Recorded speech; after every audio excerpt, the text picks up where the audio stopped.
Guys, check this out. Can you believe it? Sunshine. After all this time, we finally got a day of sun. And I've been looking forward to this day because I've been planning something special for the first day we had that was nice, and I think it's going to be today. So I think some of you also remember that day when I had that box on my bike. And I know some of you have been wondering, hey, what's in the box? Well, today we're going to find out. And it is actually a new piece of tech, so stick around because that is today.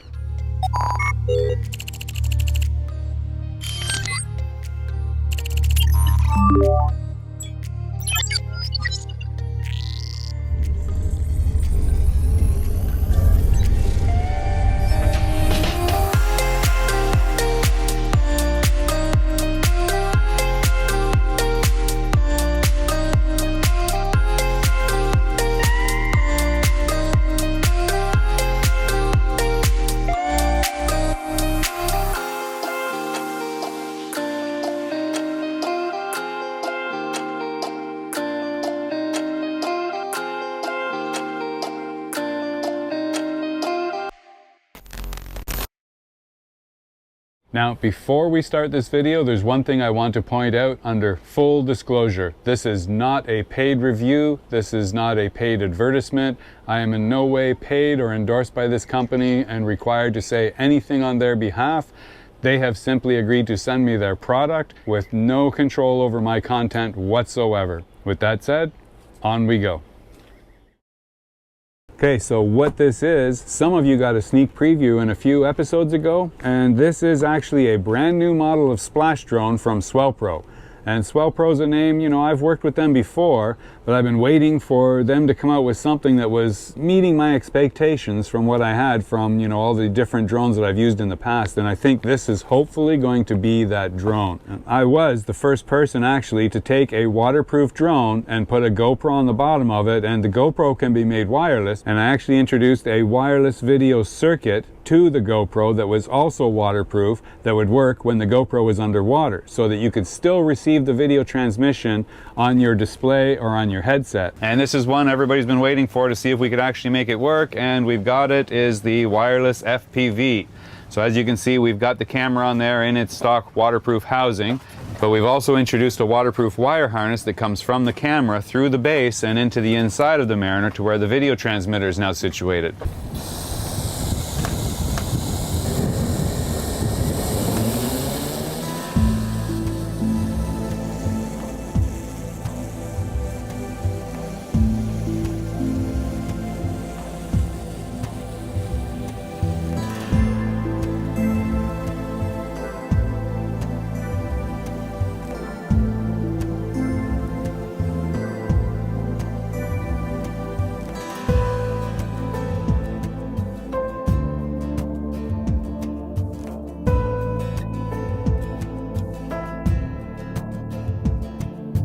Now, I think it was 2015 when I actually wanted to do something better than that. We had some gimbals out then, but the gimbals were far from waterproof. They worked in air to stabilize the camera. But I wanted something that would allow me to actually land the drone on water with a gimbal and not ruin the camera. Because back then we were going through one GoPro a month. Seriously, it was an expensive hobby. But I was one of the first ones getting some of those shots, especially with a waterproof drone. And I talked to the owner of SwellPro about my idea, and he pretty much said, no, it's not possible. We've tried it, we've experimented, but we can't make it work. And I said, no, I'm pretty sure it can work. So how about if I make it work and prove it to you that it can work, will you build it? And they said, okay, show us. So I did. Everybody's been waiting for this waterproof gimbal forever, and I've been struggling trying to make it. It's been a little bit tougher than I originally thought. There was a few things to overcome, but we've overcome them, and I've got a home-built one here that at least proves the point that it will do the job, and then we'll be able to make something a little bit more substantial from there. And you remember we had the waterproof FPV we tested in the last video, so now we're going to test the two of them together and make sure everything works. You can see the gimbal's working. All right, so let's bring it over to the pool. And lower it down.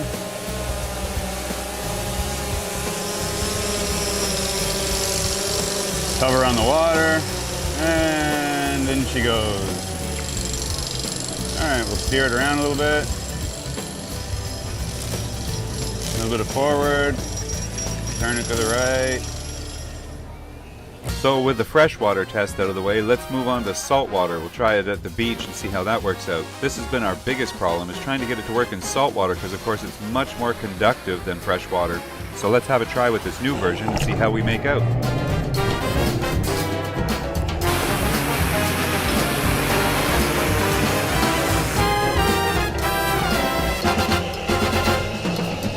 So far everything looks good, so it looks like we got a winner this time.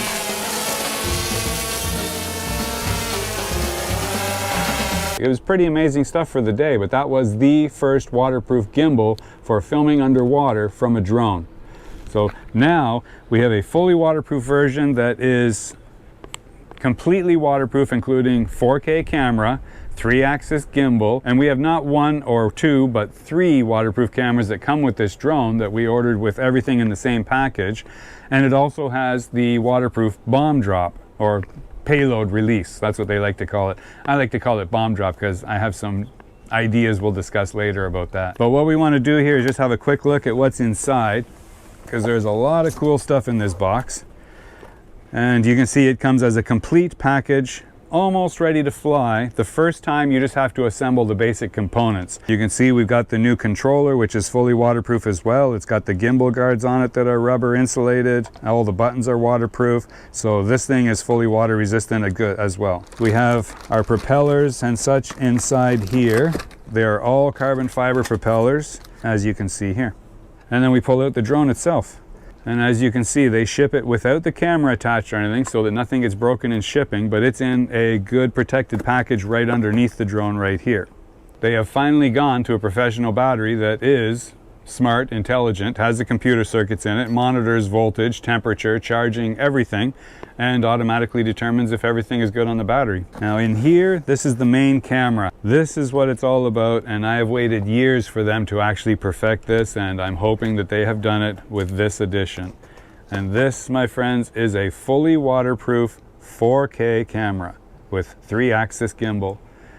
Everything waterproof, including the wire housing. So this harness is designed to plug right into the bottom of the drone, and you'll see that everything in the bottom of the drone has been capped off, so it is fully sealed in case you just want to fly the drone without any cameras, because you can fly it like a racing drone if you want, or just bolt a fixed camera or anything. There's 3 different cameras that you can put on it. But the landing gear is removable, and it's all carbon fiber. The antennas are now on the outside, which is a big advantage because they used to have the antennas on the inside, and it always gave problems with interference, because with a drone like this, there's a lot of magnetic interference goes on inside the drone itself. So having these antennas outside is a very good idea, and I'm very happy to see that. The lid is no longer removable. It's a fixed part of the drone, so there's no worries about water leaks there or anything anymore. And the battery, you don't have to get inside the drone to put the battery on anymore. It's simply a matter of this mechanism right here, and it's a latch just like a GoPro system, and that opens up and your battery is inside. So get a hold of the handle and pull it out. This is a big improvement for Swellpower, I gotta say. Good job, guys. So we'll put that back in, lock it. And it's always a good idea, of course, remember, with anything waterproof, including GoPros, check this gasket, because this waterproof gasket, or that silicone gasket, is the only thing standing between water getting in or not. And if water gets in, even a few drops can really mess up your day.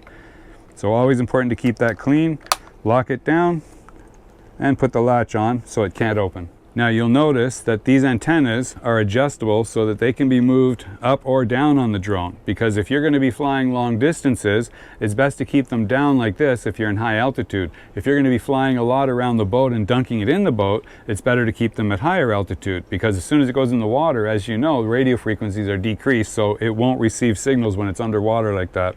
You put it up like that if you're going to be using it short range just around the boat in the water. But back to the cameras. Again, we've got this guy, as you see, and that is our new waterproof 3-axis gimbal. But not only that, the system comes available with 2 other cameras, so you can pick and choose whatever camera you want to have with the system. But one of them is this guy right here, and this is night vision. And oh yeah, you can just imagine I'm gonna have some fun with this. And this is a simple one-axis camera, and this one is much lighter. So if you want to entertain flying with heavier payloads on the main drone, because the drone will handle a payload up to 2 kilograms. That's a lot of weight. So if you want to decrease the weight of the camera, because obviously this camera has some weight to it, and you don't need, you know, to have elaborate video footage or anything, this is just a single axis lens that will bolt onto the bottom and allow you to decrease the weight, which will increase your flight time and also increase your payload capacity. But the other thing that's very unique about this drone is designed for search and rescue. So not only would you want to use the night vision possibly for that if you're having to do search and rescue in the dark, but they also have rescue devices like this one here. Now, I gave some of you a preview of this a while ago, but this is an automatic inflation life ring that you can actually deploy from the drone in the air. So it is meant to be suspended from the payload release device. You can take the drone up, and if you know there's somebody out offshore that's fallen out of a boat or drowning or anything like that, you can literally just fly this out in a matter of seconds, faster than you could ever swim out to them. Look down through the camera, line this up with them, and just let it go. And when this thing opens up, you can see inside it's an auto-inflating device. And this is the trigger device right here. So as soon as that gets wet, the whole thing explodes and blows up with air. And now they have something that they can grab onto that will at least keep them alive until you can get there. Very cool. So for now, I'm going to put the drone together where basically I'm going to bolt this camera onto the bottom. So I'll show you that quickly. I'm going to put the payload release onto the bottom, and then we're going to take it ashore and do a quick setup because we have to recalibrate it. Of course, this has been in shipping from the other side of the world, so always important when you get a drone, any new drone, no matter where it comes from, you need to recalibrate it for the first flight. So that's involving a calibration for the magnetic compass inside. That's important, and it also has the accelerometers inside that need to be calibrated as well on a flat, level, steady surface, so you can't do that on a boat. Don't try and set it up on a boat. It will fail miserably. Doesn't matter what drone. Any drone, take it to shore, do your setup there, and then you're good to go. So we're going to do that today, next. Okay, so before we start to build this thing, we have one last look inside the compartment here in the case. Because yeah, the last couple things, well, oh, this is one thing I did want to point out. This manual, very nice job, guys. I mean, I've been getting these manuals from these companies for a long time, and they're always written in Chinglish, like Chinese English, and it's horrible. It's so hard to understand, and it never makes any sense. This is the first one I've seen actually written and perfectly translated to English, so good job. Muy bien. This last machine piece that braces the drone for shipping, when you pull this out, okay, underneath, this is the charger. We're not using standard LiPo chargers. They have a proper battery charger now. And I've already gone to the liberty of charging a couple of the batteries. I haven't done the one in the drone yet, but these ones are already charged up. You can see that they're already set. Okay, they both got 4 lights running, so they are fully charged. And charging is easy. It's just a matter of plugging this in. But the one thing that messed me up for a little bit is they've now set up batteries so that they won't just automatically charge, and that's so that the voltage here disconnects when it's not on the charger or not in the drone, so that if you set it down on something, it can't be shorted out, which is a good feature. But when you plug in the charger, now what you need to do, plug it in, connect the device to the battery, like so, and then when this is plugged into the wall, you push this button once and hold it down, and the battery turns on. And as soon as you do that, now the battery will go into charge. So that was one thing. It took me a little bit to figure out because of course I didn't read the directions first, but I figured it out afterwards. So we'll shut that off, unplug it, and we'll put the charger to the side. Now I'll put the batteries back in here for now. We'll deal with them shortly. I'm just going to move this away to the side here, and we're going to bring the drone, whoops, up here, but I'm going to put this underneath it just so we don't scratch the nice new top on it. Now on the bottom, you'll see right away that everything is really well machined. Like I'm quite impressed. I mean, everything I've seen so far, this is such a step up from the last splash drone. It's amazing. I'm very impressed. I just hope it flies as good as it looks. So we're going to plug in our first 2 devices. And if you look at the bottom here, you'll see that there's 1, 2, 3, 4 different plates, and those plates are for all our different hookups, any different options that we want to hook up to it. The first one we're going to do, of course, is going to be the 3-axis camera. So when we remove this and flip it upside down, and you'll see that it lines up with these holes right here. So it's going to mount right there, and right under here it says gimbal camera, and that's where this is going to go on. Okay, so the wiring harness is going to be, we have to take this lid off and put this harness together and screw that on in its place. Then we're going to do the same thing for this other adapter, and this is in one of the body locks. When you pull this out, this is the payload release. So the payload release is something that you can use for multiple purposes. I mean, if you just want to drop, like I said, the safety device to somebody on the beach, if you want to drop a fishing line, these are specifically designed for offshore fishing. So if you want to take your bait and your lure, you can hook it in here and take the drone up in the air, go out and hover over the surface, maybe 50 or 100 feet up, look for the schools of fish, activate this when you find one of the schools of fish, and drop your lure with your bait straight into the school of fish. And it just deploys and opens up that lever right there, and off goes your bait. It's really cool. Something I haven't tried yet, but I'm really looking forward to trying that. That's going to be some fun. Now, the entire drone, from what I've seen, is designed to work with one tool, which is great. And actually, I forgot to get it out here, but the tool comes with the drone. It's in the package. It's right here. You can see they've just put it right into the side of the box here, and it's just a very small Allen key. So look for that before you take your box apart. And with this, we're going to open up the screws for the gimbal camera. That's one. And I'm just going to put them here on the plastic. And 2. Okay, so this is for the wire harness door. And we just need to get the door out of there. There we go. And you can see these are waterproof doors. So if you look really close at this, you can see inside that there is a waterproof gasket around it. Okay, so that gasket right there. The camera itself, you'll see, does not have a gasket on it, but the screw package that comes with the camera, which is right here, has the extra gasket right there, and all of the screws that are necessary. All the screws are exactly the same size, length, and thread, so you can't mix up or mess up any of the screws here, which is a very nice touch. And the gasket needs to go around the terminal side of the harness and just snapped in place just like so. Okay, so just like that. You can see how I've just put it in place there. Just make sure it's on nice and even. Make sure there's no dirt around it. Okay, so both surfaces are clean, and then you're fine. And it's designed, it will only go in one way, so just make sure and line that up first. So don't force it, and lay it right into position there like so, and it will just sit right in there. And then we just take one of our screws, put it in place, we get our Allen key,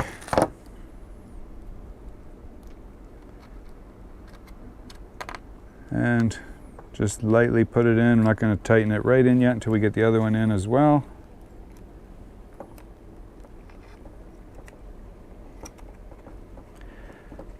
And now tighten them down.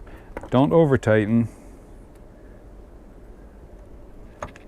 You never want to crimp too hard on the gasket, but you do want to make sure that it's tight. Okay, so that is good. Now we'll take our gimbal mount, make sure that it's lined up fore and aft, so the camera obviously is going to be on the front of the drone. We line it up with the holes that are set there that say they are for the camera gimbal, and we start lining them up to put into position. So we get the first one in, and don't over tighten yet, leave some room there to be able to move the mounts around until you get all 4 screws in. Sorry, I know it might be hard to see this with the camera, but I kind of need to keep my fingers lining the device up until I get the screws in. Now we can go and start tightening them in, but just finger tight. They don't need to be too hard here. There's no waterproof seal here. This is just for fastening the camera to the shell. Okay, so that's all 4 tightened down. Now the other thing we're going to do at the same time while we're here is open up the payload release, because we got to try the payload release, right? How can we not try the payload release? So we're going to open up its panel adapter here, and then we have that lid as well. So don't lose these lids. You want to keep these in case you ever want to close this back up again and not fly with the external options. So we're going to put that back in the bag. Okay, so we're going to keep these two extra pieces in a small Ziploc bag, so we always have them there to put it back together without the camera or the payload device, whatever we need. Okay, so now we're going to do the payload release device. That's this guy right here. And the two holes for mounting it are here. You can see we've opened up the panel for the adapter right there. So this is going to mount here, and you want to make sure, if you're looking at this, this is right down the center line of the device, so the payload always rides in the center of the drone. Now again, payload device comes with its own bag of screws and gasket. Okay, so we need to get the gasket, which is this guy right here. And you'll see there's a ridge right around there on the inside, and that's what the gasket is going to set into. So just pull it tight on one side, lay it over, make sure it's rolled down and snapped into position, and that's it. Again, we line it up in the proper position down here, push it in, and put in our two screws. So we now have both devices hooked up to the bottom of the drone, just like so. And you can see the camera is free to move, and it'll move to the right or the left, up, down, everything is clear. And on the back, we've got the payload device right there. And when we get it hooked up, it will be able to push in and out just to release whatever cargo that we want to contain. So that's it. Now we need to power it up. We are here in the field out behind the marina. Just got a little bit of an open space because I just want to do a little bit of a test hover here and see how it's working. First thing we need to do is obviously put the SD card in, and that is something is on the camera itself. Okay, so we got this waterproof receptacle in the bottom. You open that up and you've got a USB interface and the interface for the SD card. SD card's locked in place. Now it's very important to make sure that this rubber seal is pressed in all the way around, because that is the only waterproof seal for the card housing inside the camera housing. And if that leaks, you're going to have a bad day. Trust me. Remember, this is a waterproof drone. It's designed to go in the water, so you have to keep that in your mindset when you are preparing this drone for flight. Everything needs to be sealed and clean. And we are going to turn on the drone by pushing once and then pressing and holding. Drone is turning on. You'll see the camera go through its startup sequence there. I'll press and hold to turn the remote on. We just need to wait. It does take a few seconds for it to link up everything and coordinate everything. Now, while it's doing that, we're going to switch over to the phone, because this has a Wi-Fi system in it, so it's wireless, and you connect your phone to the wireless transmitter, and then you activate the app. The app is called SD Fly, and it's available in the App Store or Google Play. But what we need to do first is switch over to our Wi-Fi system and connect it to the controller. So I've already put in the password. It's the SWPBAE network, and we are connected. So no problem there. Now we switch back over and load up the SD Fly app. Okay, so login device, SD card inserted, and there it comes up with the live view of the camera already. So we are good to go. Now, the other thing I've already gone ahead and done in advance, and it just took a few minutes, was just to do the calibration and everything. I could show you that, but it's very easy. It's outlined in the directions, and basically it just involves having to do some rotations of the drone on horizontal and vertical axis, and then doing the IMU calibration. So it's very easy, very straightforward, and it's all accessible from right inside the app. If you look at the payload release mechanism, I'm going to push this button right here, which is the payload release, and as I push it, you see it opens, and that's when it would release the payload while it's flying. You let it go and it closes again. So that's all connected and working. The camera is working. You can see the gimbal is obviously working very well, nice and stable. I'm happy to see that. And I'm going to try a power up. So basically that's the same as most other drones. You just pull in your sticks to the inwards and down. Okay, they are rotating. Powered up a little bit, left, right. Can hear the difference in the motors, so it's responding, it's doing what it's supposed to. And then we bring the throttle down and hold it, and shuts down. Perfect. Okay, everything is doing as predicted. So now we are going to introduce our propellers. So we match those up to the engines. This one says right here clockwise, and this one says right here counterclockwise. So this propeller says counterclockwise, and it has a dot on it. So we just line this up with the dot, push down and twist. And now it is locked in position. Okay, same thing with the clockwise one. And it pushes down and locks in the other direction. You can look underneath the drone and see the green lights are aft and red lights forward. Everything is glowing constantly, so that means that it is locked and ready to go. It even has a strobe light on top, because remember, this is designed for search and rescue, so it has to classify as a flying aircraft and be able to be recognized by other aircraft in the area. So it actually has a strobe light in case it is flying at night. Now you can see on my display, and if I turn the tilt, can turn that up or down. I can actually pan it left or right also if I need to recenter it. So we'll leave that where it is. And we've got set for 4K, 30 frames per second. We have 20 minutes of capacity on the SD card. I'm going to hit record. And I believe it is recording. Yep, it's 4, 5, 6 seconds. So the drone is now recording. Now I'm going to start it up, and I'm basically just going to take it off and hover it and make sure it does exactly what it's supposed to do. That's why we wanted to stay out here away from everything, and you know, it's the first time you test a drone. You should always be in a remote, safe location. So sticks in. Okay, and up we go.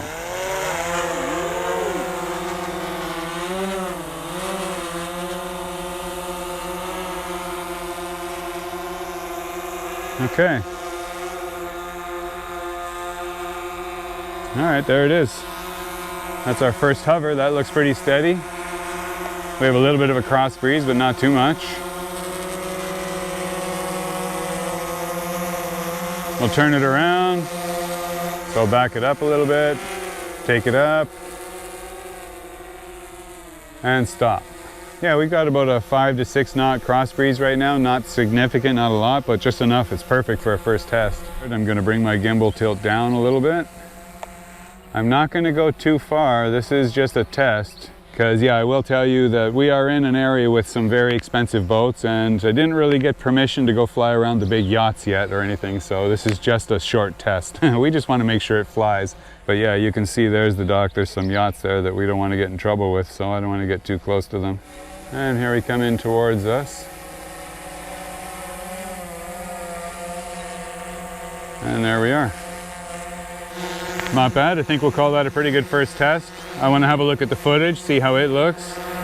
I know I need to do some control settings and the adjusting of the settings and everything on it to, you know, just smooth out the pan and the tilt and everything. But hey, this is just getting it up and running the first time, so.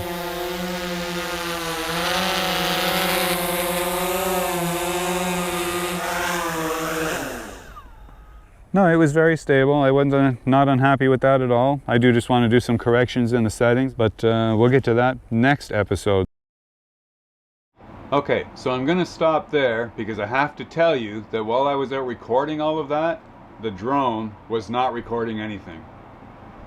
I have no idea why. I checked my display, it said it was recording, and I checked it numerous times, but when I got back, the SD card was completely empty. Zero recorded footage. Now I can't explain that, I don't know why it happened, but I have seen it happen once before on an underwater drone that I was testing a few years ago, and it was basically a communication issue between the app and the remote control itself. And I have to think that something similar is going on here, because I did go out the next day to try and get some more footage. I wanted to get some footage for this video, obviously, and I used the button on the remote controller this time, and I got footage. I have to think that there is some kind of an issue between the app and the remote control. Something I think they're going to have to address rather quickly, or it's going to be a problem when these things hit the market. Now, once I had the footage and had a chance to look at it, I noticed there was some things about it that were a little bit glitchy, not to my liking. Now, first of all, the camera does not follow the drone properly. The camera is supposed to stay centered like this, and as the drone yaws, the camera will slowly follow nice and smooth. But in this instance, as the drone yaws, the camera stays steady until the landing gear are in the shot. And then all of a sudden it snaps back to position. Sometimes it comes back smoothly, but a lot of times it snaps back. That doesn't make for good footage in my views, and I'm sorry, but that's completely unacceptable. I've talked to them about that at the factory, and they said, yes, we're aware of the issue, we're working on new firmware to correct it. So I will hold judgment on that for now until we get the next firmware upgrade. But yeah, we have got to get that fixed, because in my books that makes the drone completely useless for cinematic filming like I do. Aside from that, when it comes to flyability, I have to say the drone is very impressive. It did exactly what it was supposed to do when it was supposed to do it. It was smooth, I could keep the drone in close and visually watch it, and it had lots of reserve power, so the powertrain is great, good engines, good propellers. You give that thing some gas, she takes off. So I was happy to see that, and it stayed well in control. But again, if you're watching it through your screen, the only issue is that because the camera is always pointed at something different, you really don't know what direction the drone is flying until you actually just see it moving in that direction. Aside from that, the only other criticism I would have is the remote controller. Now the controller works good, feels good, it's solid in the hands, it's got good controllability, but I don't know what they were thinking with this display. I mean, they've gone back to a dot matrix display that in my mind makes me feel like I'm back playing Pac-Man in the 80s or something, and I just don't understand why they would go to this kind of display from the last model they had, which was the Splash Drone 3 Plus. It had a very large full screen color display. It was much better than this, it was daylight viewable, and now we have this. Okay, we've got a great interface now for the smartphone, but still, for my data and everything, I would really like to see something a little bit more elaborate than that. I have a hard time finding that they would call that an upgrade from the last drone. And, you know, you have to keep in mind, with this drone, we're getting into the classification of almost $3,000 with a fully waterproof 3-axis gimbaled camera in 4K. That's a lot of money. We're talking in the same category as the Mavic 2 Pro with smart controller, the Phantom 4 Professional with a smart controller maybe, you know. The Autel Evo 2 system with a smart controller, that's where you're starting to get into the same money. But those systems, I feel you're getting a lot more for the money, especially when it comes to the controller. Now they've also got these waterproof boots in here, which are nice if you're going to be standing outside filming in the rain, or you're standing in the water or anything like that in case it gets wet. But I remember from previous versions that they will create some kind of a humidity problem or moisture problem inside the device. So what happens is you create a waterproof environment in here, any moisture that's trapped inside there, and this starts to heat up as you're using it over time, and of course that moisture condenses and the display fogs up, and sometimes it shorts things out. So something to consider. I mean, it's nice to have a waterproof remote, but keep an eye on your displays. If they start to fog up, it's time to shut it down. Controllability of the drone. The drone does what it's supposed to do. I mean, it was responding to my inputs very well, but as you know, I like to fly very cinematic. I like slow, smooth movements through the air with the drone as I follow and track my targets and then gracefully change to a new target or a new center of focus. That's very difficult to do with this one. It responds fairly quickly, and I'm used to having exponential settings that you would be able to adjust and slow down the yaw, you know, or your pitch and roll or anything like that. But this one, they put in a different type of device called smooth control. Now that means if you want to slow it down, you have to push this button here, and then it releases control from the yaw stick and transfers it to this. I have no idea why you would want that, because all you can do with this is just turn it and it changes the degree of a circle that the thing is just going to sit there and rotate in a circle constantly. If I'm going to fly, I'm sorry, but I want the control right here, with all axis and control right from the sticks, right where they're supposed to be, but give me an exponential setting where I can control the sensitivity of the sticks. From everything else I've seen, that's my only other complaint. I would just like to see an exponential setting so I can control exactly how much response there is from the sticks to the drone. That's it. I do not want these. I can't imagine where anybody is going to want these. I mean, seriously, When are you going to push that and switch to manual yaw control and push this and switch to manual pitch or roll? For what? That doesn't give you any control over the drone. It's just going to sit there and do exactly the same thing until you turn this again or turn it off, and that's not flying the drone.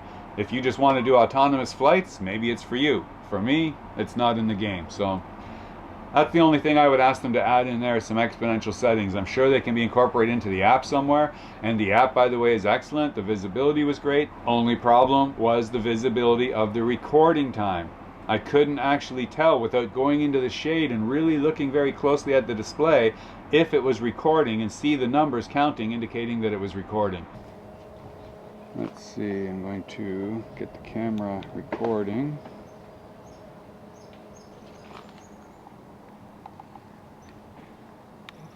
And push record.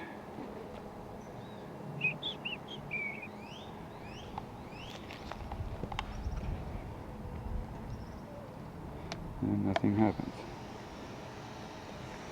GPS.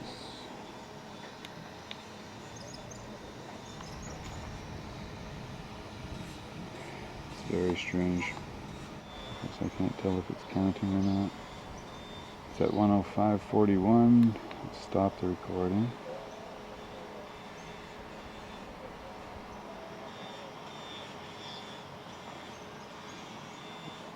Okay, I don't get it. They've made the numbers in like a light gold color against the background, which of course is whatever I'm filming at the time. And if I have any kind of movement or color in the background, it's almost impossible to see the digits against that background.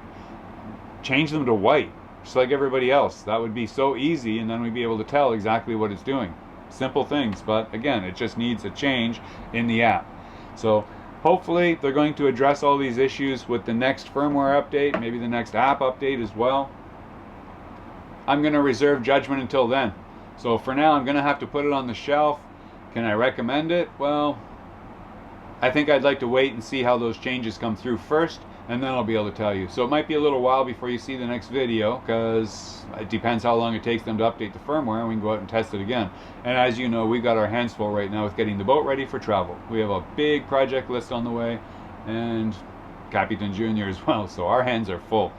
I want to get into doing as many of these as possible for you, but right now, just this next couple of weeks is going to be a little bit hectic.